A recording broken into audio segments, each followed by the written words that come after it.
Previously, we learned about a vast and varied land, and we learned about the Sahara. So this time we will continue our lesson in section 1 under chapter 4, and we will learn about the Trans-Saharan trade. As you can see in the picture, it is about the trade route that happened in the Sahara. Go ahead, have your textbooks ready or log into our website and launch Clever, Cengage Learning, and from there you go to Unit 2, and we are in Chapter 4, North Africa, specifically Section 1, Lesson 2.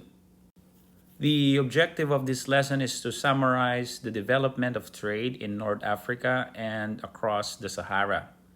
And this chapter's essential question is, what impact did trade and technology have on North and West Africa? Basically, this lesson focuses more on trade relationships developed between cultures on the North African coast and in the desert. Lesson 1.2 discusses how Trans-Saharan trade became possible. Now let's go straight to the review and assess questions. For number 1, reading check. What was Trans-Saharan trade? So you're just asked to define it. Number 2, form and support opinions. Was travel by caravan worth the risk? Support your opinion. Caravan is when they travel together. Across the desert.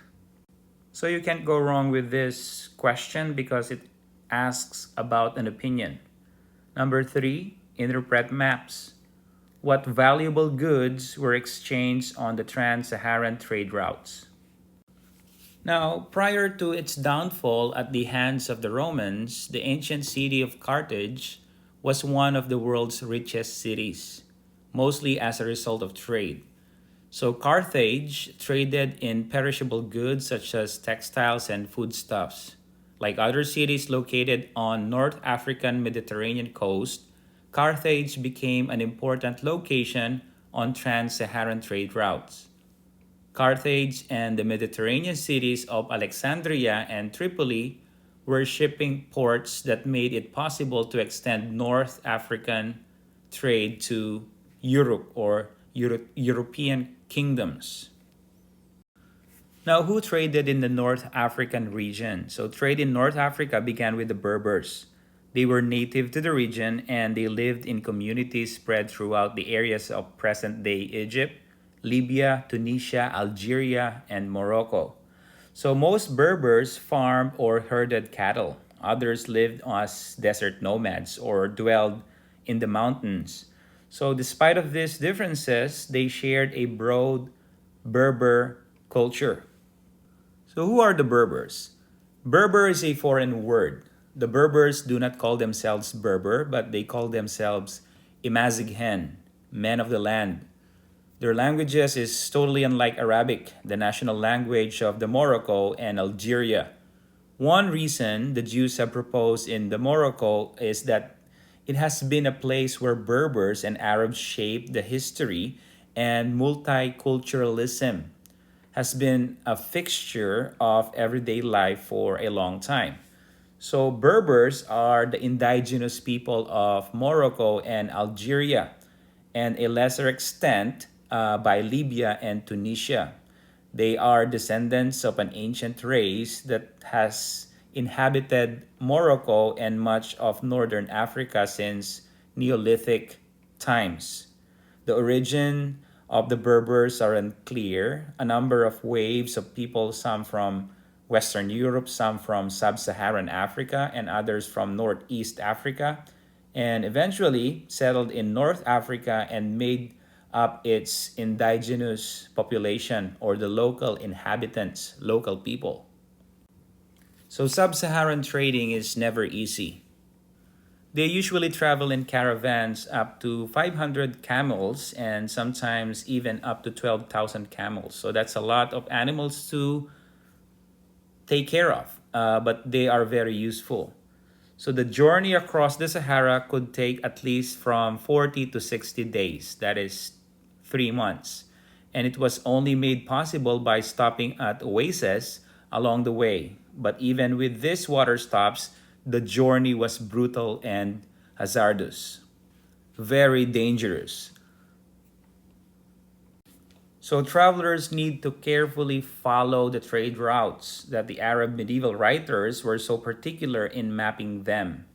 So there is a strong evidence that any improvised deviation or change, the taking of shortcuts maybe, or missing of the next oasis through poor navigation or sandstorm, was very likely to bring disaster, probably the death of many people in the caravan.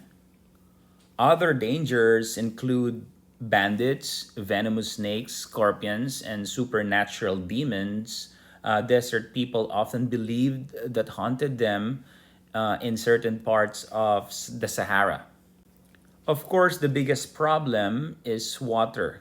A person needs a minimum of 1 liter of water a day in the desert under optimum conditions, but this would barely achieve survival.